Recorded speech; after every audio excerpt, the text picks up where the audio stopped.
Hey everyone, welcome back to a new Book Sounds Book Reviews. I'm Tracy. And I'm Eric. So, you guys I think know by now, you're probably sick of it by now, probably wondering, Tracy, when are you going to read another book? I'm also wondering when I'm going to read another book, I'm not going to lie. But, of course, as it goes, if Tracy does the intro, who has the book? Eric. Was I supposed to say? That was a really long... I'm sorry. Yeah, you know what? When you edit, you can just kind of delete it down so it's... I kind of like that you dropped the ball. I mean, theoretically, the audience is probably piping in, but also I would really hope that you're like, Eric... And then you just... Sorry, man. I'm I'm too in the zone on what I'm going to say on this book review. I'm trying to figure it all out. And plus... Not to mention that since we turned that fan off, I'm just profusely sweating here right now. So not that fan. Yeah. But anyways, I get you. Should I make a paper fan and just... Maybe we should hire somebody to just paper fan us the whole time we podcast, Maybe with all that big podcast money we get, I was going to say, if we get big enough. So that is a goal. So if you guys like us enough, buy us a paper fan person. I have not said this lately, I realized. I have not said to visit us at stigmasandopenwounds.com and rate us at all the websites, other websites, not ours, because I don't know how to do that at ours. I don't even think there is one. I don't think there is. But, go rate us, tell us that you love us, do all the things that you do. Maybe we'll have money someday to buy somebody to fan us with paper fans. As we are podcasting. We're podcasting. We would never use the money for anything but this podcast. So the person will never fan us when we're not podcasting. No, never. Never like if we go to Cartagena or anything like that. And so, yeah. It would be from very good, positive things. All right, so let's get on to a book review so I can stop sweating. How's that sound? That sounds good. And I believe it looks like it's a business podcast review-ish. Business-ish about a leader. And I'm going to say that this leader would also fan his employees so that they are appreciative of him. He really would, because he actually likes his employees, I know. Unlike so many owners of businesses. But so I think we are doing a business book review. But the beauty of this book is that I wouldn't even really consider it a business book. And we have talked about this author before. He's a podcaster. We talk about him a lot, actually. Because we like this guy a lot. He's a really cool guy. And I believe this is the first repeat nonfiction book author that we've done a book review for. I think it might be. I know that you've said that you have a couple books on your shelf, but I do think that this is the first repeat nonfiction author. Yes, we have to put that in there. Nonfiction. We've done plenty of fiction because Ashley Poston kind of rules the book review world, I think, right now. So she does, and I've had a couple Emily Henry, and I think I've done a couple repeats of her and whatever. So yeah, we've had a couple repeats, but without further ado, people are like, Jesus Christ, would you? They're like, come on, what are we doing? So, I want you to know, somebody recently told me that on my podcast, we don't do enough banter. So that's what we're doing. We're trying to compensate for the banter. So if you don't like it, send an email to stigmasandopenwounds@gmail.com. Tell us you don't like the banter so I can tell the people that are telling me I need to banter more that I don't like, that my listeners don't like banter. Yeah. I go really back and forth about banter on podcasts, if I'm honest. So with that, the book that we are talking about today is called Leaders Eat Last, and it's by Simon Sinek. Woo-hoo. Like Tracy said, somebody that we both are actually quite big fans of. Found him separately, I think, which is weird. Yes. And which means that we both have appealed to him for somewhat different manners. Somewhat different manners, but also somewhat of the same manner. I think he's just, as a person, seems like a really cool guy. And then as a business person, also seems like he has a lot of just solid ideas, solid things to talk about. So what this book is it is completely a business book, but it talks about something that's very, very outside typical business scope. Mm-hmm. And that is that based on the title, Leaders Eat Last, right. I think it's a great title because Can you guess what it's about from it? I bet you can't. Oh, okay. Well, I mean, I was just going to say basically being a great leader and kind of it does have to do with being a great basically leading your people and saying, you know, you guys kind of do your things. Like, I want to put the best for you first and lead by example. But, you know, if there's like 10 pieces of pizza and, you know, there are 10 people or 11 people, I'll eat last. I'll take the smallest piece of pizza or something like that. You know, it's where there's a lot of leaders who are like, I made this corporation. I get whatever I want. You know, I think well, and that's generally that's what the book is talking about is that. So there are businesses that have great teams that have put together. They've created a dynamic that is just magnificent. And because of that, the people are able to do amazing things. Then there's every other team in the world, which basically the dynamic of the team kind of blows. Right. And so this book looks at why do only a very, very, very few amount of companies, why are they able to, only a few companies are able to establish these great teams and the rest of them just fall massively short. It is weird to think about this. So the title obviously comes from Leaders Eat Last, is that if you're a good leader, you put your team before you, blah, blah, blah. So, and quite frankly, if I was part of a team, that's a kind of team that I would want to be a part of. Right. So to kick the book off, so now if you remember from the last review I did on a Simon Sinek book, Simon Sinek lays out a concept. He spends probably 3 or 4 chapters explaining the concept, and then the remainder of the book is just giving examples, real life examples of that concept. Right. Which I did talk about how I don't really like that style. I was just going to say you're not a huge fan of that style but usually, are you? What he talks about in this book was so interesting that I actually enjoyed reading all the different stories. Good. So, and it probably wasn't something as familiar as I was something I was as familiar with as the last topic. So it was kind of like, yeah, I get you, blah, blah, blah. Yeah. This was a little more like cool hearing how these teams are developed. So, right. So I think that might make a difference. So maybe in your last book, if somebody else had read it, they might love it just because if that concept was just completely foreign to them, hearing all these examples would be like, oh yeah, that's totally cool. Yeah, I get it. Right. You know, so, but anyway, so the way he kicks this book off is just to be able to build a good team, you have to understand the way people operate. Absolutely. And what makes me and you have a good relationship? What makes me and my best friend have a good relationship? What makes me and my sworn enemy not have a good relationship? Right. So there are 3 primary chemicals that are tied to happiness or satisfaction, whatever you want to call it, just an overwhelming good feeling. Yes. And those 3 chemicals are dopamine. Love dopamine. I'm sure everybody's heard of dopamine because they talk about dopamine all the time. Then there's serotonin, and then there's oxytocin. And I am not a scientist. I don't know anything about this other than what Simon Sinek told me, which it was written on a piece of paper. Pretty sure I'm pronouncing them all right, but I might not be. I think you are too, but I mean, everybody pronounces things a little bit different, So, now, what dopamine is, so all of these things are tied to happiness. Right. So, if any of these chemicals are released into a person's body, it creates an euphoria of happiness. And which is really funny to think about, because when you think about it, you realize that, you mean all I really need to do is release a chemical in my body to feel happy? Like, you have to think about all these sophisticated things you do to release these chemicals. Right. But it's really just that you're releasing a chemical. And it's like, happiness should be a lot easier than it seems to be, right? Isn't it like we all do so many things? It's like, well, maybe if I get to the top tier of my job, I'll be happy, and maybe this, and maybe this. And it's like, well, do this and we can just, and sure, it might only be a temporary happiness if you release this chemical, but figure out ways to do this. Right.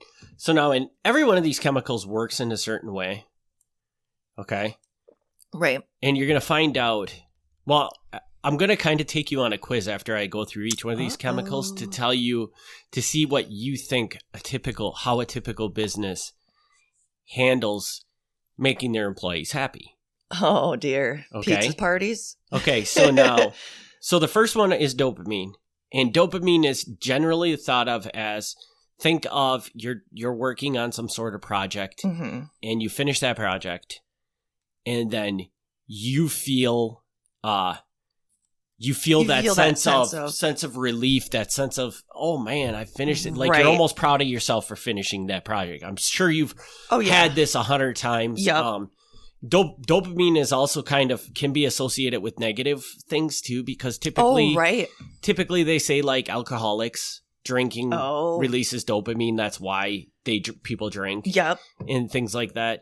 But the important thing to realize about dopamine is it kind of comes from within you, and it's a short burst. So, like, you finish off that project, it's probably an hour later, you're going to have forgotten, you're going to have moved on to the next thing. And the happiness that you gained from finishing that project is going to be gone. Right. So we kind of talk about when you check things off of your to-do list, or people who are addicted, they're like, oh, let me take a cigarette, let me take a hit of alcohol, let me take whatever. And that's their dopamine. Let me just get that one thing that's going to get me that high. Right. And that's typically why they associate that one with drinking or alcohol, whatever. Addictions is because you're constantly going back for more because the dopamine wears off. Right. So then there's serotonin, which is very, very similar to dopamine.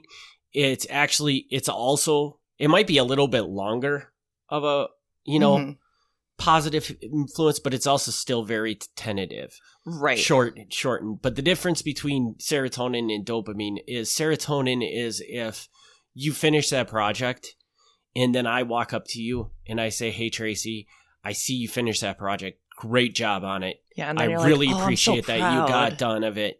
And that rush that you feel after that happens, that's caused by serotonin. Right. And I believe that, and now don't quote me again, I'm not doctor, not scientist.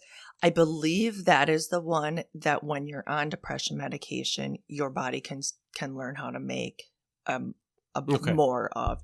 And I could be wrong. I have no idea. I could be wrong. It could be the oxytocin one, but I think it's the serotonin. But I might be wrong. Somebody might, want to look it up, or they might know more. But I feel like they're like, oh, well, your body's learning how to make serotonin. But, I don't know. I just take my pills that my doctor says I should take. And okay. So now the final one, and this is the holy grail of happiness chemicals. This is the one that you want it to never leave your body, because if it never leaves your body, you're going to be happy as a pig in poop. Like that. So now what oxytocin is, they just call it, this is the chemical of love. Oh. Okay.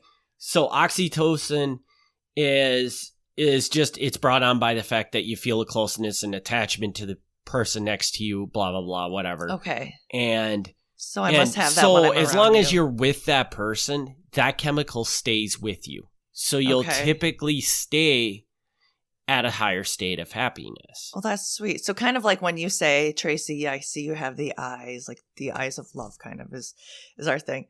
That's probably my oxytocin is probably higher when I'm with you and I've got my glowing eyes kind of thing. Right.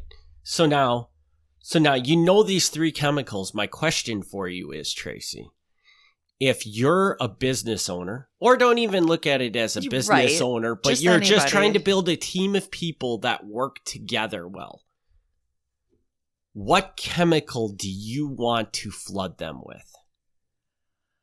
This is honestly, you kind of want to do it with any, but oxytocin I do think is a good one because that one can hang around. So I don't know. It's obviously if it's a love one, I don't know. I think it's a companion. There's a lot of things that you love. But you can just love to. I think you're taking that to a sexual way, but there's a lot of things you love. That are I love not my sexual. friends. I love my friends. I love doing certain kinds of work. I love podcasting. Mm-hmm. So I think I would probably want to flood them with that. I love this certain kind of work. So good job.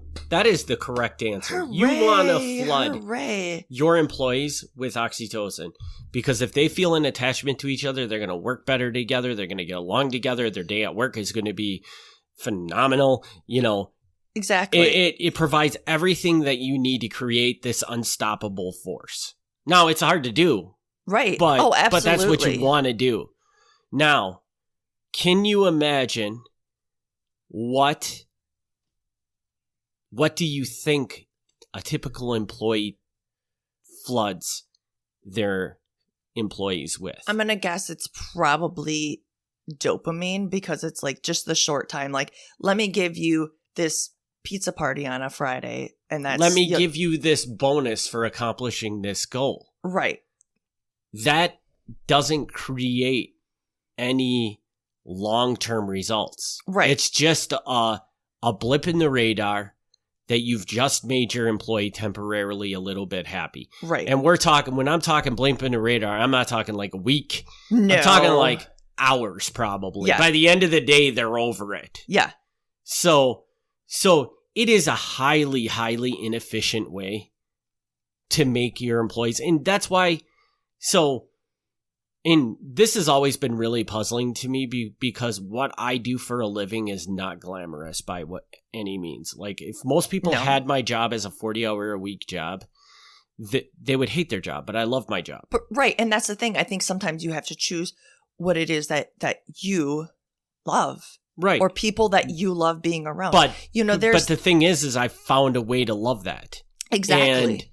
And I don't think I could do that with a 40-hour-week job, even if it was even if you picked me up and sent me in this same exact position, right? In a normal job, doing everything the same, I would hate it. Right. But I love my job. But you love it because you have the freedom to basically go in when you want, leave when you want, for the most part. They've given me I've built it in a way where I have oxytocin up the butt from my job. Yeah. I mean, you essentially work with your friends. Your friends work for you, kind of. I mean, there's so many things that you have structured around you, around your life, around your ADHD. There's so much. And when you get to do that, it's unstoppable and it's perfect. But if you were stuck in a position where it's like, here, I'm going to give you just a little bit of, a little bit of the oxytocin a little bit of the dopamine here and there. And that should make you happy. But we're going to take away your freedom, your friends, and you get a 15-minute break here and there. Ooh, yeah. yay. And even like you hear, so there is like corporate things that are like team building exercises and stuff like that. But they're so few and far between and stuff like that they don't really accomplish anything. That's that's like taking the right concept and being like, okay, how can we make this serotonin or this oxytocin releasing component to society? Mm-hmm. How can we take that, turn it into a dopamine inducing thing and use it within business? Yeah, it's like you're kind of sucking all the goodness out of it. Right, because it's just artificial. So it's only temporary. It's like when you're taking orange juice and turning it into Tang.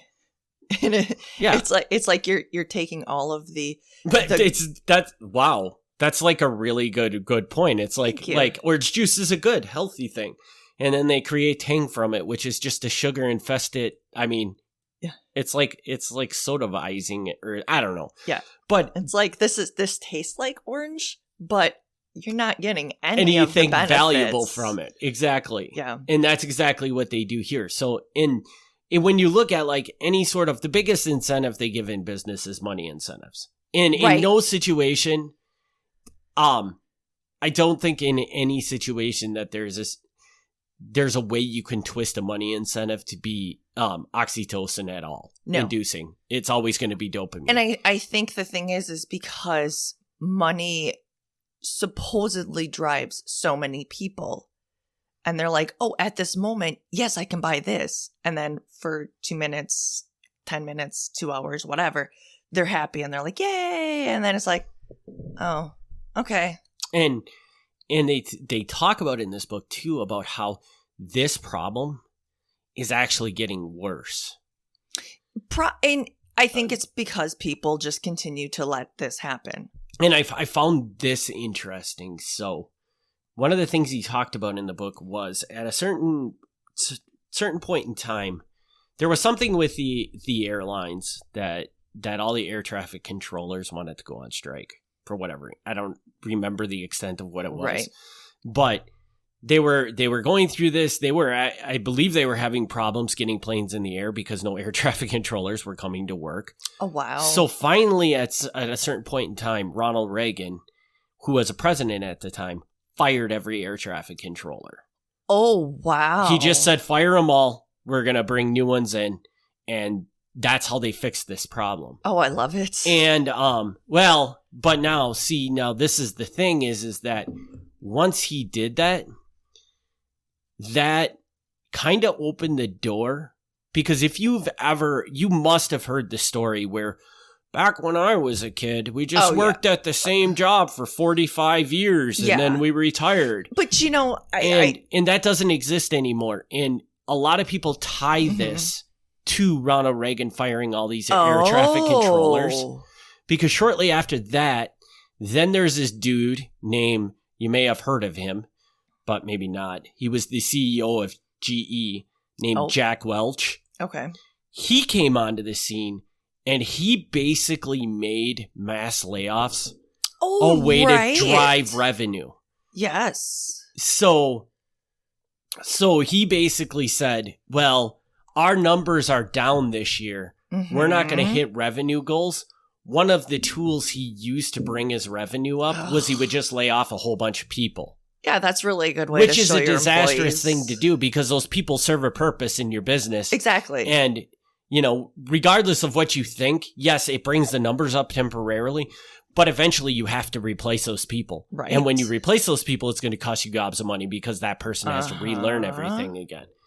And so there's the purpose of that is that you can see, this is why you see where people don't stay at the same job for a very long time. Right. Because this happens and now companies are doing mass layoffs all the time. Like there was a point in time not too long ago, right after, probably shortly after COVID, where everybody was calling for a massive recession. Oh, right. Because, but if you remember when they were talking about inflation going out of control and stuff, it was inevitable there was going to be a recession. Well, if you look at the headlines back then, Facebook, all these companies laid off massive amounts of people in anticipation of that recession. Well, guess what? The recession never happened. Right. So now, once again, you're breaking up your whole team for no reason. For no reason. Yeah. Yeah. Well, and I think the thing is, if people don't feel comfortable where they're at, they have no allegiance, no reason to stay there if they don't feel comfortable, if they don't feel like they're part of the team, like they're part of the family. Exactly. So why would they stay there? But if you're part of, a lot of times it happens when it's a smaller team, but even if it's a bigger team, it can happen. If you feel like you're part of that team, family, whatever you want to call it, then yeah, that serotonin, oxytocin, etc., all of that is going to come to them on a more regular basis, and they're not going to want to leave. It's not going to be a thing like, well, if I'm dying, they're just going to replace me anyway. No, it's going to be a thing where if I'm dying, they might actually check in on me. Mm-hmm.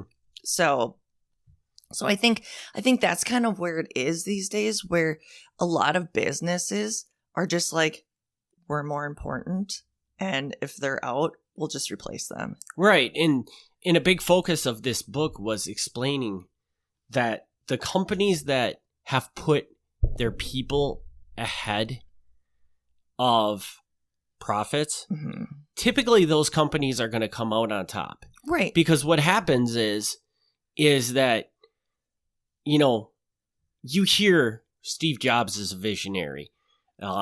Bill Gates is a visionary. Mm-hmm. But the problem is that Steve Jobs and Bill Gates are just one piece of that puzzle. Right. It was a whole support team around it. Right.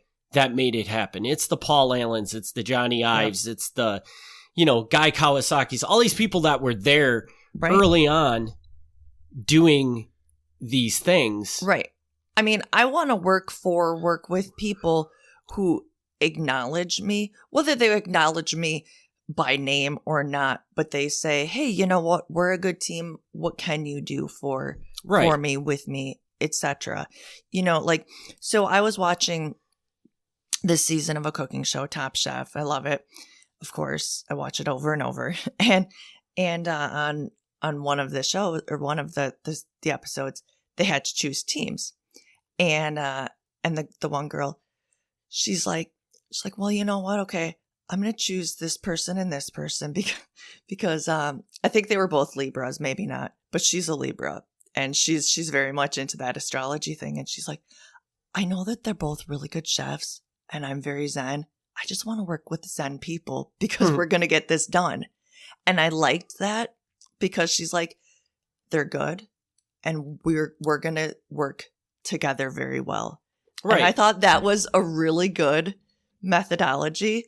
And she's like, yeah, we're going to be a good team.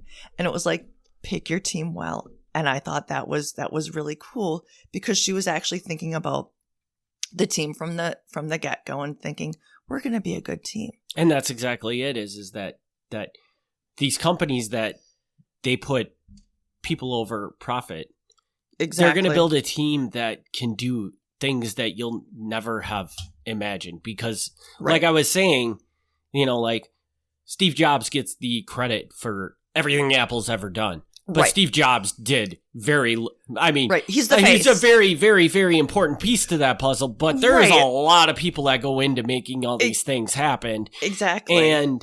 And without those people, Steve Jobs doesn't accomplish what he's set out to do. So, by putting together this huge team, there's no end to what you can do. Whereas in the end, those companies, it might take them longer to get to that big profit. But once they're at that big profit, there's no stopping them. Right. They're going to be unstoppable because, what comes out is going to be infinitely better and structured. It's going to hold on. Right. Longer, great things happen. Their people are going to be great things happen when great things are not invented by one person. Great things are invented by a team of people.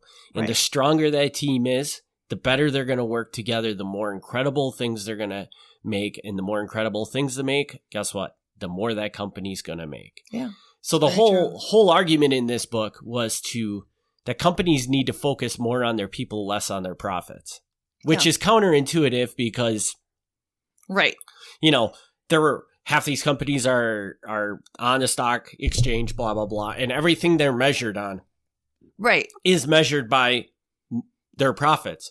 That's why they spend all their time paying attention to profits. Right. But there's something that you have to do. If they want to be a more effective company, they should turn that attention to their people and ignore the profits because the people will bring you the profits. Once you have that team. There's steps like A, B, and C to get to D, to get to your profits. Right. And your profits are going to be stronger once you take care of your people, once you take care of other things. And then there's one final piece that I just personally found really, really interesting to this is that a lot of the examples he uses about teams that have a very strong relationship between themselves is the military. Oh, interesting. Which I don't know how much we've talked about it on this podcast, but if you've ever listened to Stigmas and Open Wounds, you're probably very familiar with the fact that Eric was in the military, did not have a very positive experience in the military, does not have a lot of respect for the military. So that was one of the things that him using all these examples really made me think. And as I thought about it, I realized he's kind of right. Okay. Because even though I hated every second I was in the military, I don't know if there was a more a moment in my life where I felt more accomplished than when I graduated from boot camp. Yeah. There was no point in my life where I was more happy the day I stepped into San Diego's airport and realized I was getting on an airplane to go home for the first time, for the last time, that I would never be back there again. The military, and even while I was in the military, as much as I hated the military, there was always somewhat sense of a pride being in the military. And I can't even really tell you where that came from, how they created that. I believe it was a dynamic they had going on in boot camp, because it was really, really strong after getting out of boot camp and then dwindled off over time. Interesting. But I just found that extremely interesting that even though I had such a bad experience in the military, he was completely right.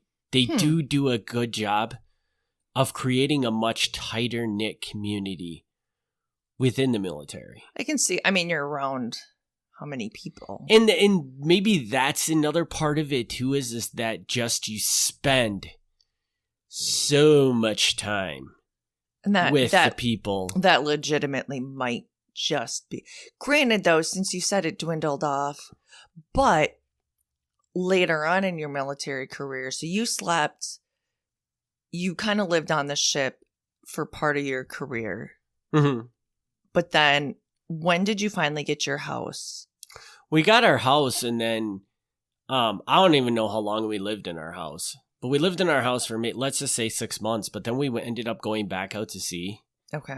And somebody broke into the house and stole everything. Right. So we just moved out of the house, and we never moved back in to another house after that, because we were just kind of done. Because like going out to sea, I mean, to say that our next house just went to gotten broken into. Right. So, which, granted, huge part of that was just where we lived. Yeah, because you lived on Pleasant Avenue, which was not pleasant. I'm going to tell you guys, don't go down Pleasant Avenue in Washington, in Bremerton, Washington at night. It is creepy. But it was probably just because of when we went down.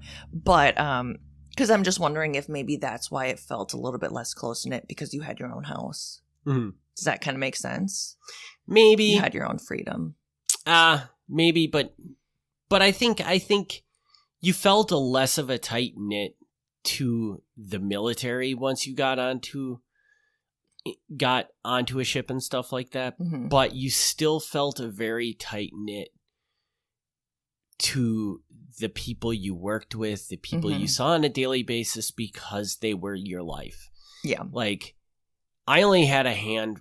I mean, the entire time I was in the military, there's probably only 4 people that I hung out with on a regular basis that were not. So maybe that's why it just kind of shifted as to how big your the group network felt. It was. I think you were still tight with, because like when there was like 7 people in my shop, and we were all close. Yeah, so that's probably just what it was. How big your tight knit was. Yeah, it just shifted. You just spent all your time with them. You know, like.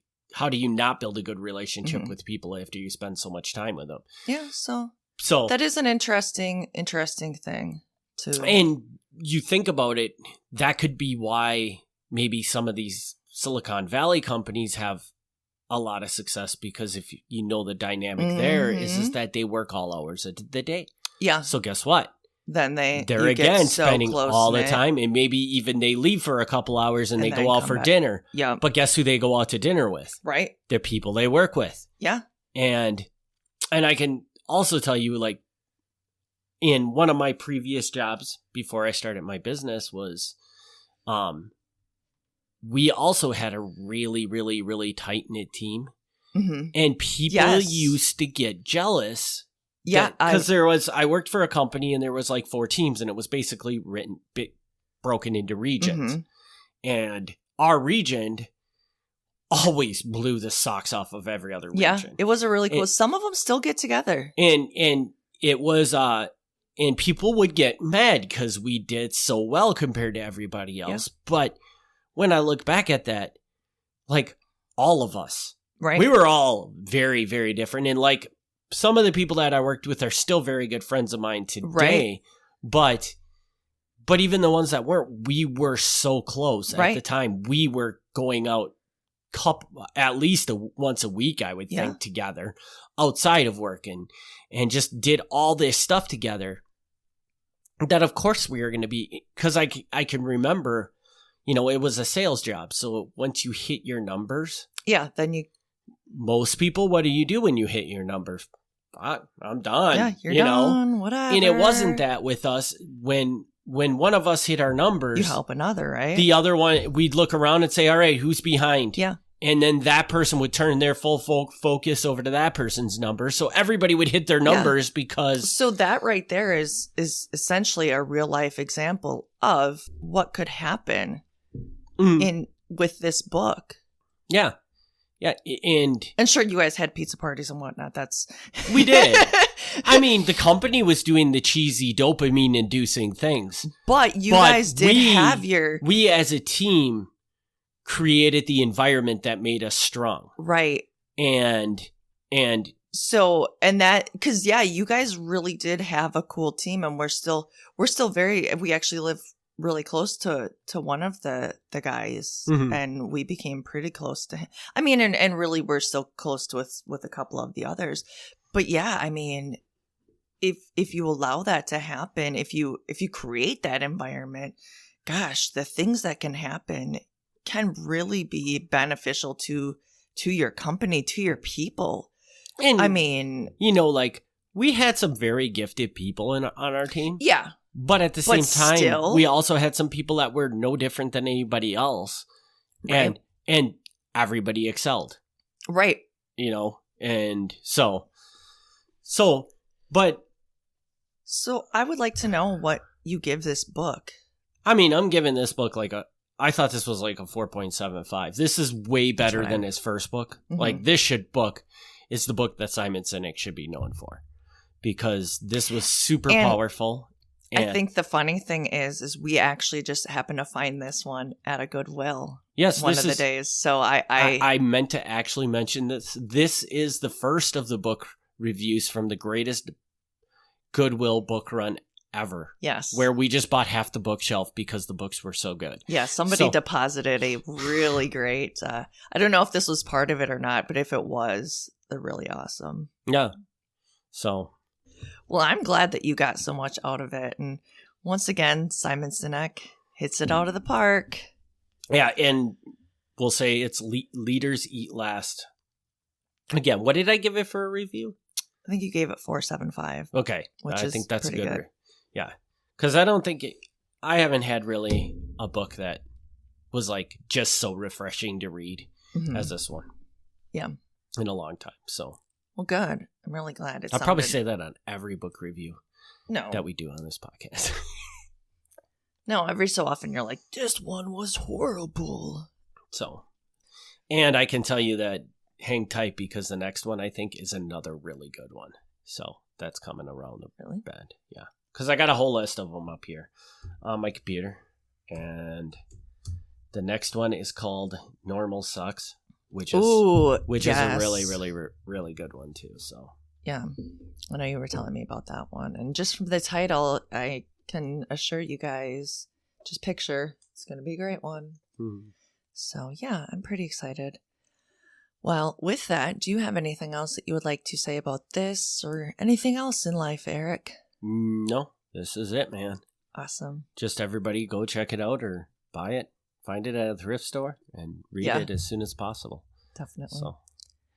All right. Well, with that, we'll be back as soon as we can with another book review for you guys. Hopefully it'll be as good as this one. And we'll talk with you guys later. Thank you.